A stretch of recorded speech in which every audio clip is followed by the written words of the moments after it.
करते हैं और देखते हैं कि बच्चों आज हम हैलो एल्केनों की नाभिक रागी प्रतिस्थापन अभिक्रियाओं के अंतर्गत ही एक अणुक नाभिक रागी प्रतिस्थापन अभिक्रियाओं का अध्ययन करेंगे, अर्थात SN1 अभिक्रियाओं का अध्ययन करेंगे तथा उन्हें प्रभावित करने वाले कारकों का भी अध्ययन करेंगे। ठीक है बच्चों, तो चलिए बच्चों शुरू करते हैं।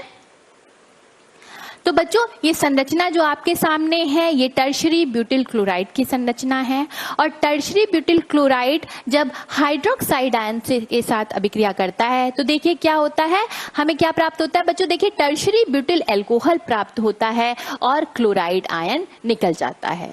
तो चलिए देखते हैं कि यह अभिक्रिया किस क्रियाविधि के द्वारा होती है। तो बच्चों ये अभिक्रिया देखिए, सबसे पहले ये कार्बन और हैलोजन, एल्किल हैलाइड में हमें पता है ये कार्बन हैलोजन बंध पोलर होता है क्योंकि हैलोजन की विद्युत ऋणात्मकता कार्बन से ज्यादा होती है, तो यह बंध के इलेक्ट्रॉनों को अपनी तरफ खींचते हैं, जिससे ये कार्बन और क्लोरीन के बीच का बंध जो है बेटा टूट जाता है और हमें क्या प्राप्त होता है, कार्बोकैटायन प्राप्त होता है, क्लोराइड आयन निकल जाता है। बच्चों ये जो कार्बोकैटायन होता है इसका जो आकार होता है वो कैसा होता है, ट्राइगोनल प्लानर आकार होता है। ठीक है, इसको आप इस तरीके से समझ सकते हैं, ये कुछ इस तरीके से होता है, ये त्रिभुज की तरह होता है और इस त्रिभुज के सेंटर पर, केंद्र पर क्या होता है, कार्बन परमाणु होता है और त्रिभुज के तीनों कोनों पर एल्किल समूह लगे हुए होते हैं। ठीक है बच्चों, और ये जो वैकेंट p ऑर्बिटल है बच्चों, ये आप इस तरीके से समझ सकते हैं कि प्लेन के दोनों तरफ होता है, ये आधा इधर भी होता है और आधा इधर भी होता है। ठीक है, तो इस तरीके से आप इसको समझ सकते हैं। तो बच्चों देखिए यहाँ पे कार्बोकैटायन बन गया और ये अभिक्रिया का पहला चरण था और ये सबसे अभिक्रिया का धीमा चरण होता है बच्चों। ठीक है, तो क्योंकि ये सबसे धीमा चरण है और कार्बोकैटायन के बनने के बाद ही अभिक्रिया आगे बढ़ती है, इसीलिए इसे अभिक्रिया का रेट डिटरमाइनिंग स्टेप अर्थात दर निर्धारक चरण भी कहते हैं। ठीक है, क्योंकि जब तक कार्बोकैटायन नहीं बनेगा तब तक अभिक्रिया आगे नहीं बढ़ेगी बच्चों। तो बच्चों यहाँ पर जो अभिक्रिया की दर है वो केवल एल्किल हैलाइड की सांद्रता पर ही निर्भर करती है। तो हम लिख सकते हैं कि जो अभिक्रिया की दर है वो प्रोपोर्शनल होती है बच्चों एल्किल हैलाइड की सांद्रता की। ठीक है, न्यूक्लियोफाइल की सांद्रता पर निर्भर नहीं करती है और जो अभिक्रिया का जो ऑर्डर होगा यहां से हम निकाल सकते हैं, अर्थात जो अभिक्रिया की कोटि होगी वो क्या होती है बच्चों, एक होती है। और क्योंकि एक अणु की सांद्रता पर ही अभिक्रिया की दर निर्भर कर रही है, इसीलिए इसे एक अणु नाभिक रागी प्रतिस्थापन अभिक्रियाएं अर्थात SN1 अभिक्रियाएं कहते हैं, न्यूक्लियोफिलिक सब्स्टिट्यूशन रिएक्शन यूनिमोलिकुलर। ठीक है बच्चों, अब जब कार्बोकैटायन हमारा बन जाता है और हमने अभी देखा कि जो वैकेंट p ऑर्बिटल है हमारा ये तल के दोनों साइड है, इधर भी है और इधर भी है, तो न्यूक्लियोफाइल दोनों तरफ से अटैक कर सकता है। ठीक है, न्यूक्लियोफाइल के पास तो ये एडवांटेज है ना बच्चों। तो यहाँ पर देखिए जब कार्बोकैटायन हमारा बन जाता है तो एक बार हाइड्रोक्साइड आयन इधर से अटैक करता है जिधर से क्लोराइड आयन निकला था। ठीक है, तो वहां उधर से अटैक करने पर कार्बन परमाणु के विन्यास का धारण होता है, अर्थात उसमें कोई परिवर्तन नहीं होता है, रिटेंशन ऑफ कॉन्फ़िगरेशन होता है और OH समूह लग जाता है। ठीक है, हमें टर्शियरी ब्यूटिल अल्कोहल प्राप्त होता है। जब OH समूह जो हाइड्रोक्साइड आयन है हमारा वो कार्बन पर क्लोरीन समूह जिधर लगा था उसके विपरीत दिशा से अटैक करता है, तो देखिए क्या होता है, इस कार्बन परमाणु के विन्यास का प्रतिपन हो जाता है, अर्थात इन्वर्जन ऑफ कॉन्फ़िगरेशन हो जाता है और OH समूह क्लोरीन समूह जहां जिधर लिखा था उसकी विपरीत दिशा में लगता है। ठीक है बच्चों, तो इन दोनों ही केसेस में हमें टर्शियरी ब्यूटिल अल्कोहल प्राप्त होता है और समान ही उत्पाद प्राप्त होता है चाहे हाइड्रोक्साइड आयन किधर से भी अटैक करे। क्यों बेटा, इसलिए क्योंकि इस कार्बन समूह से लगे हुए जो बाकी 3 एल्किल समूह थे वो एक ही समान होते हैं। अगर ये सारे एल्किल समूह एक समान ना हो तो देखिए क्या होता है, तो देखिए बच्चों, यहाँ पे हमने 2 ब्रोमोब्यूटेन लिया है, और जब 2 ब्रोमोब्यूटेन अभिक्रिया करता है हाइड्रोक्साइड आयन के साथ, तो देखिए पहले चरण में ये कार्बन और हैलोजन का बंध टूटता है और हमें कार्बोकैटायन प्राप्त होता है, ब्रोमाइड आयन निकल जाता है। अब देखिए जब कार्बोकैटायन बन गया तो हाइड्रोक्साइड आयन जब उधर से अटैक करता है जिधर से ये ब्रोमीन समूह निकला है हमारा, ठीक है, तो देखिए हमें माइनस ब्यूटेन 2 ऑल प्राप्त होता है। और अगर हाइड्रोक्साइड आयन इस ब्रोमीन समूह की विपरीत दिशा से अटैक करता है तो हमें प्लस ब्यूटेन 2 ऑल प्राप्त होता है। अब बच्चों ये प्लस और माइनस क्या है, ठीक है, इनको जानने के लिए हम SN1 अभिक्रिया के त्रिविम रासायनिक पहलू का अध्ययन करेंगे, अर्थात SN1 अभिक्रिया की स्टीरियोकेमिस्ट्री का अध्ययन करेंगे। तो चलिए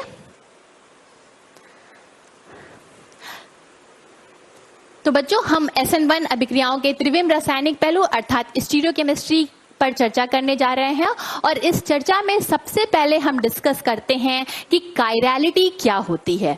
तो बच्चों वे यौगिक या वस्तुएं, ठीक है, तो देखिए बच्चों कायरलिटी कोई यौगिकों का ही गुण नहीं है, ये वस्तुओं का भी गुण है, ठीक है। तो वे यौगिक या वस्तुएं जो अपने दर्पण प्रतिबिंब पर अध्यारोपित नहीं की जा सकती हैं वो कायरल कहलाती हैं। तो बच्चों अगर हम मिरर इमेज की बात करें तो देखिए हमारे जो 2 हाथ हैं वो एक दूसरे की मिरर इमेज है, ठीक है, सबसे अच्छा एग्जाम्पल हमारे पास है।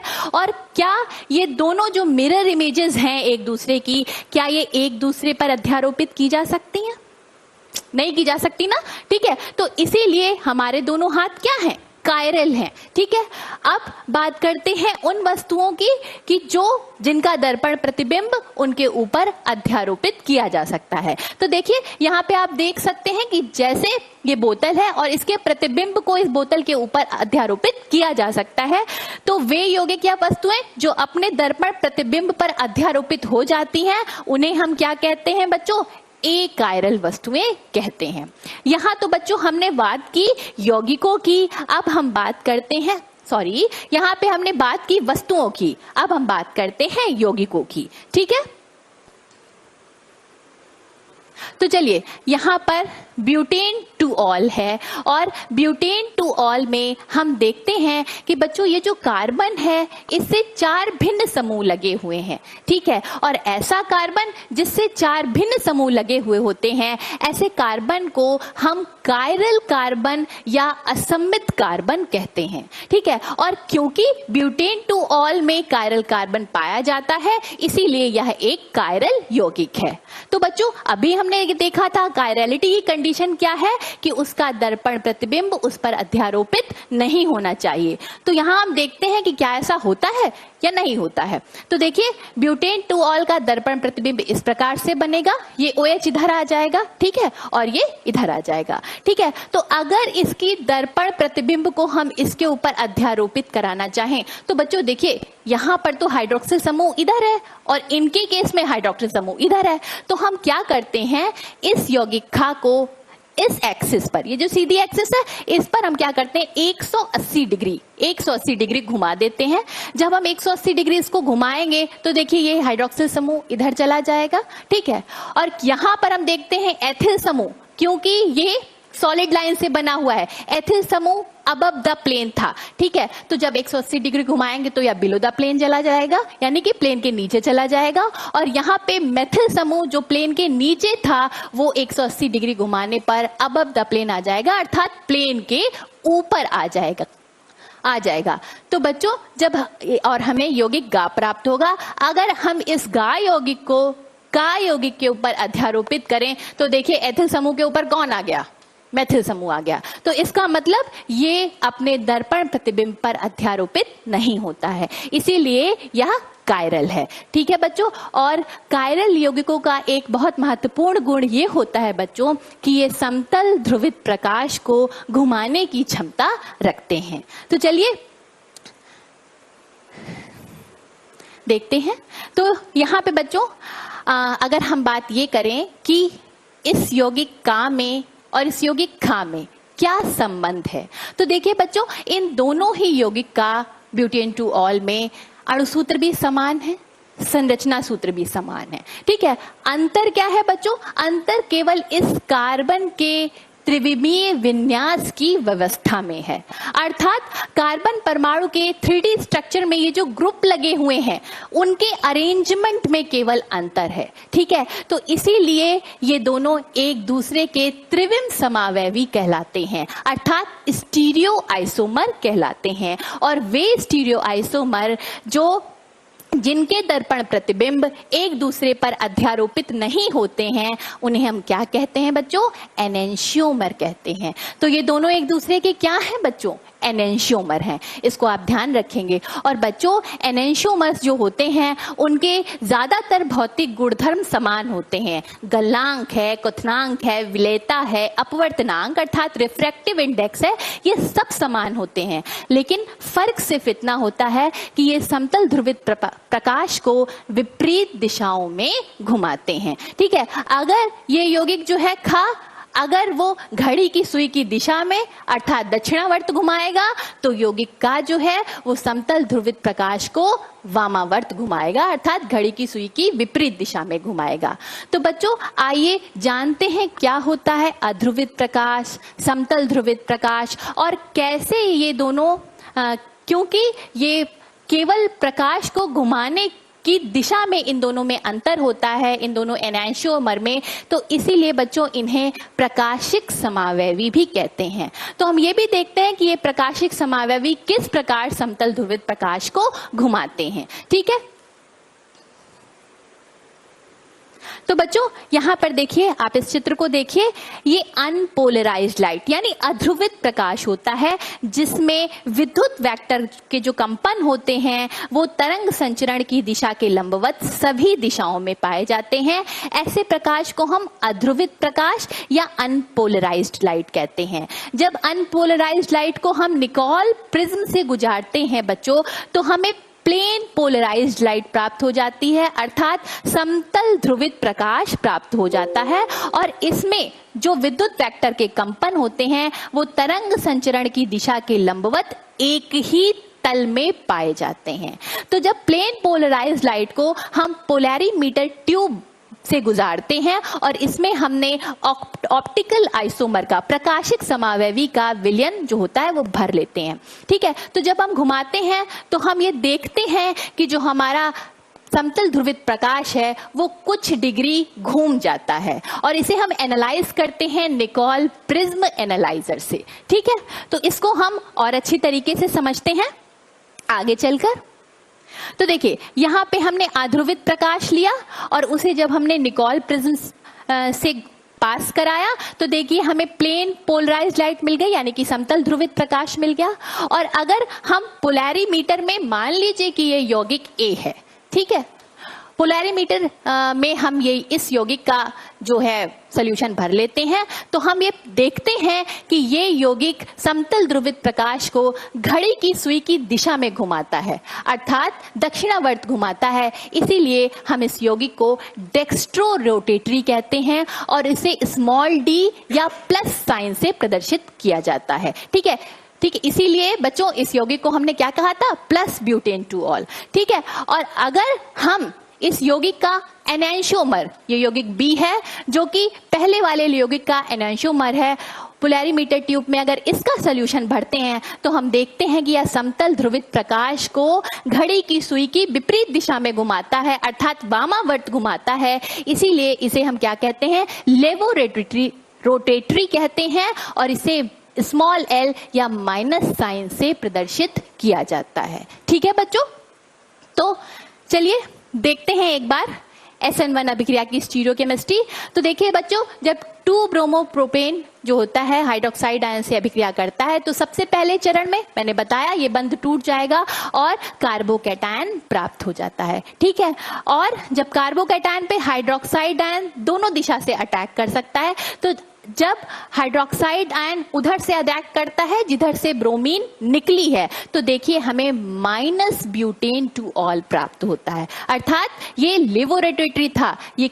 ठीक है, ये जो होगा समतल ध्रुवित प्रकाश को वामावर्त घुमाएगा यानी कि घड़ी की सुई की विपरीत दिशा में। और जब हाइड्रोक्साइड आयन अटैक करता है उधर से यानी कि ब्रोमीन समूह के विपरीत दिशा से अटैक करता है, तो देखिए हमें क्या प्राप्त होता है, ब्यूटेन 2 ऑल प्राप्त होता है। बच्चों यहाँ पर एक चीज और देखने वाली है कि इस कार्बन परमाणु के विन्यास का प्रतिपन हो जाता है, अर्थात इन्वर्जन ऑफ कॉन्फ़िगरेशन हो जाता है।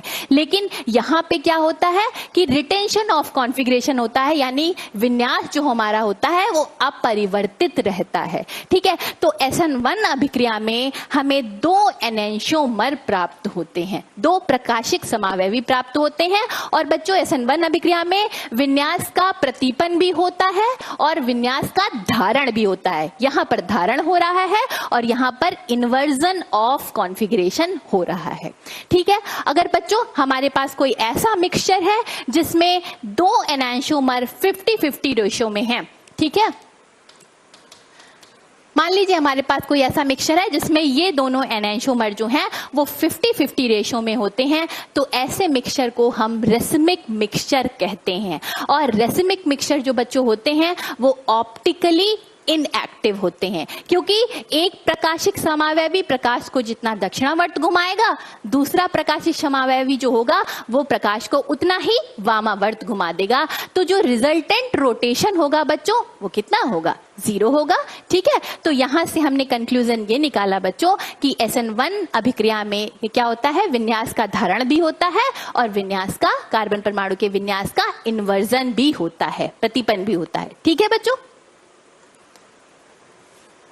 आगे बढ़ते हैं और देखते हैं SN1 अभिक्रियाओं को प्रभावित करने वाले कारक। तो सबसे पहला कारक है एल्किल हैलाइड का आकार। उसके बाद हम देखेंगे नाभिक रागी की अभिक्रियाशीलता का क्या प्रभाव पड़ता है SN1 अभिक्रिया पर। उसके बाद विलायक की प्रकृति का क्या प्रभाव पड़ता है और उसके बाद अवशिष्ट समूह अर्थात लीविंग ग्रुप की प्रकृति का क्या प्रभाव पड़ता है। तो चलिए सबसे पहले शुरू करते हैं एल्किल हैलाइड के आकार की।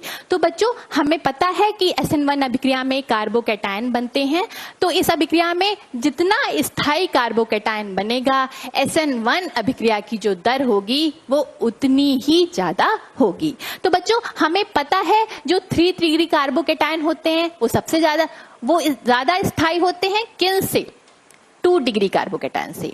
और 2 डिग्री कार्बोकैटायन ज्यादा स्थायी होते हैं किन से, 1 डिग्री कार्बोकैटायन से। तो यहां से हम ये कंक्लूजन निकाल सकते हैं कि तृतीयक एल्किल हैलाइड जो होते हैं वो ज्यादा सुगमता से SN1 अभिक्रिया देंगे द्वितीयक एल्किल हैलाइड की अपेक्षा, और द्वितीयक एल्किल हैलाइड जो हैं वो ज्यादा सुगमता से अभिक्रिया करेंगे SN1 प्राथमिक एल्किल हैलाइड की अपेक्षा। यानी कि एल्किल हैलाइड का आकार जितना बड़ा होगा बच्चों SN1 अभिक्रिया उतनी ही ज्यादा वो एल्किल हैलाइड प्रेफर करेगा। यहाँ बड़े आकार से मेरा मतलब ये है बच्चों कि जो हमारा इलेक्ट्रोफिलिक कार्बन है, मान लीजिए ये एल्किल हैलाइड है, तो उससे ज्यादा से ज्यादा एल्किल समूह लगे हों इस कार्बन से, ठीक है, तो ये बड़ा एल्किल हैलाइड हो जाएगा।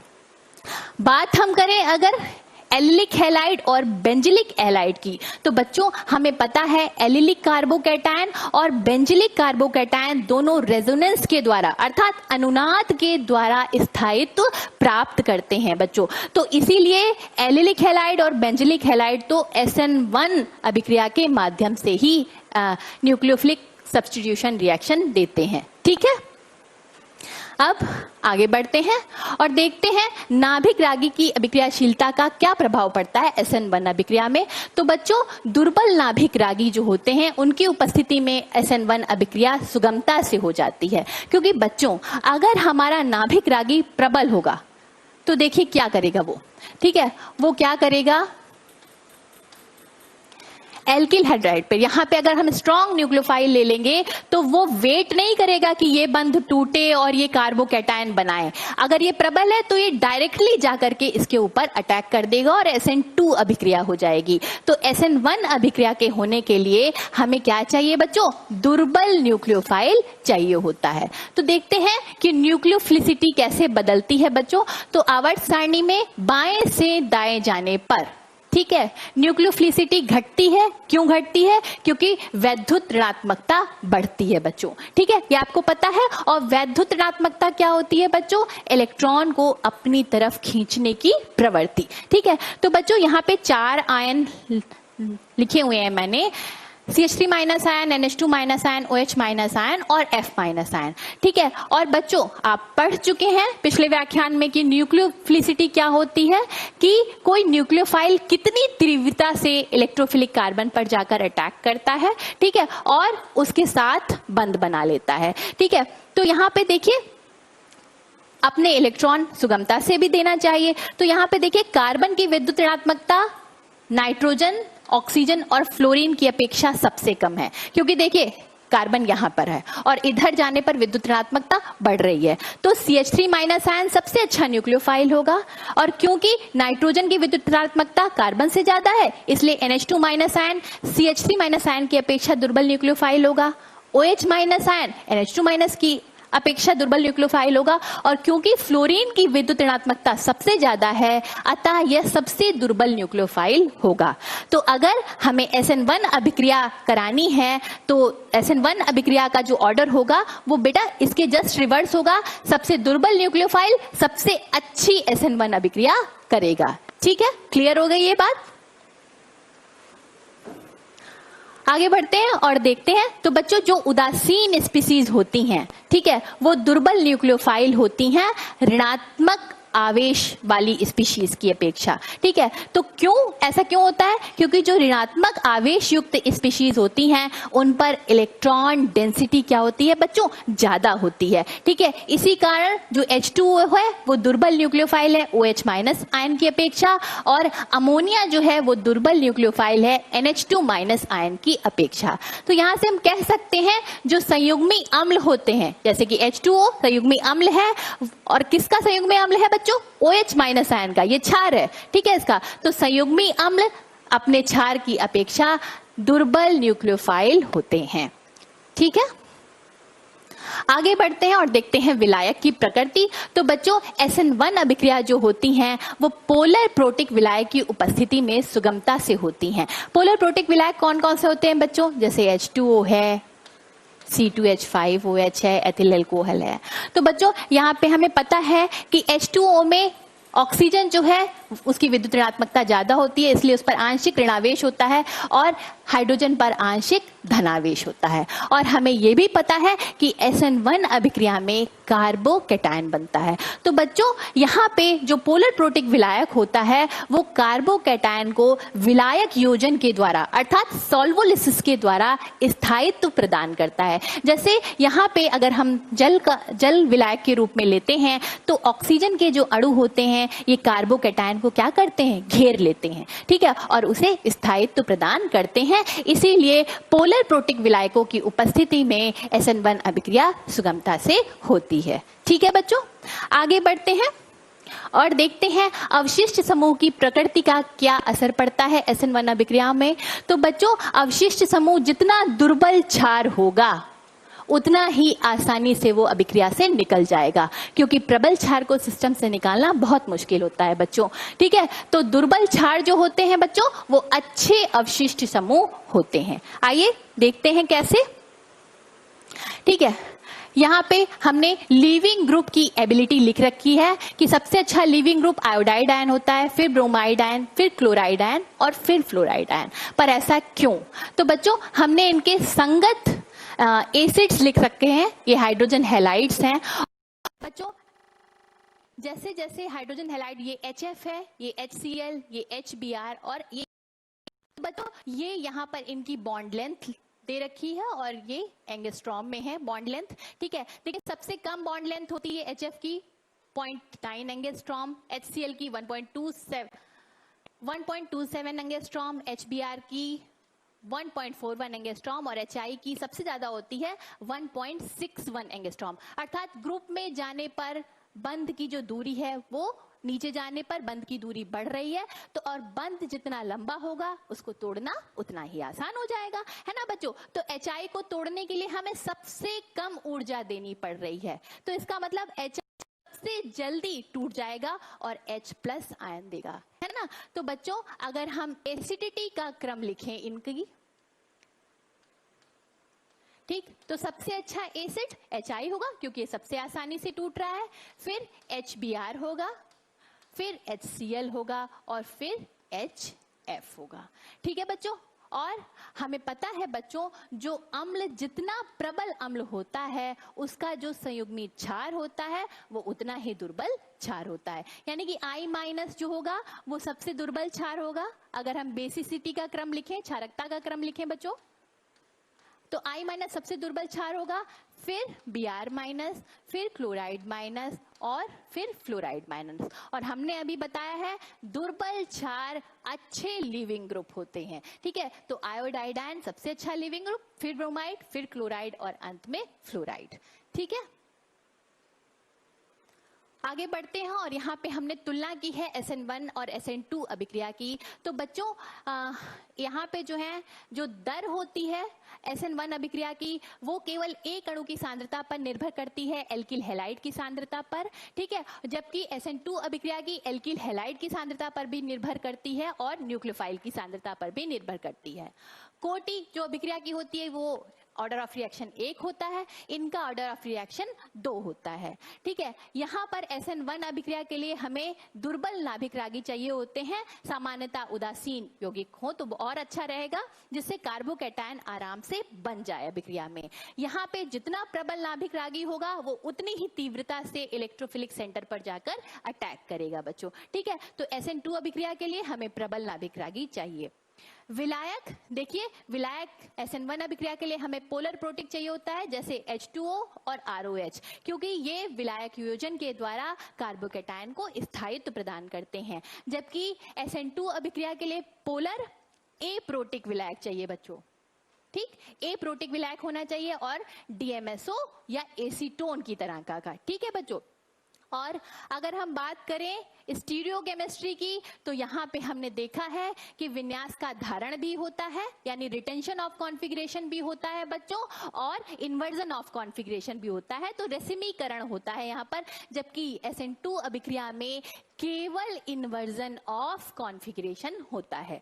ठीक है, और अगर हम एल्किल हैलाइड की अभिक्रियाशीलता की बात करें तो SN1 अभिक्रिया जो होता है तृतीयक एल्किल हैलाइड सबसे सुगमता से देते हैं, फिर द्वितीयक एल्किल हैलाइड, और बच्चों जो प्राथमिक एल्किल हैलाइड होते हैं वो SN1 अभिक्रिया के द्वारा नाभिक रागी प्रतिस्थापन नहीं करते हैं, वो ज्यादातर SN2 अभिक्रिया ही चूज करते हैं। ठीक, अगर यहाँ SN2 की बात करें तो एल्किल हैलाइड जितना छोटा होगा SN2 अभिक्रिया उतनी सुगमता से होगी। तो 1 डिग्री एल्किल हैलाइड सबसे सुगमता से देते हैं, फिर 2 डिग्री एल्किल हैलाइड, और 3 डिग्री जो एल्किल हैलाइड होते हैं वो SN2 अभिक्रिया नहीं देते हैं, वो SN1 के द्वारा न्यूक्लियोफिलिक सब्स्टिट्यूशन करते हैं। ठीक है बच्चों, ये बात क्लियर हुई। तो यहाँ पर कुछ अभ्यास प्रश्न है कि आपने जितना पढ़ा वो कितना सीखा। तो निम्नलिखित युग्मों में से आपको बताना है कि SN1 अभिक्रिया किसमें तेजी से होगी। तो देखिए बच्चों, यहाँ पे लिविंग ग्रुप क्लोराइड है और यहाँ पे लिविंग ग्रुप ब्रोमाइड है। कौन अच्छा लिविंग ग्रुप है? ब्रोमाइड। तो इसमें SN1 अभिक्रिया तेजी से होगी। ठीक है, और यहाँ पर देखिए इन दोनों रिएक्शंस में यहाँ एल्किल हैलाइड की सांद्रता ज्यादा है बच्चों, और हमने पढ़ा है जो SN1 अभिक्रिया की जो दर है वो एल्किल हैलाइड की सांद्रता पर निर्भर करती है। तो इसीलिए ये जो 2 नंबर वाली रिएक्शन है ये SN1 अभिक्रिया इसमें तेजी से होगी पहली वाली रिएक्शन की अपेक्षा। ठीक,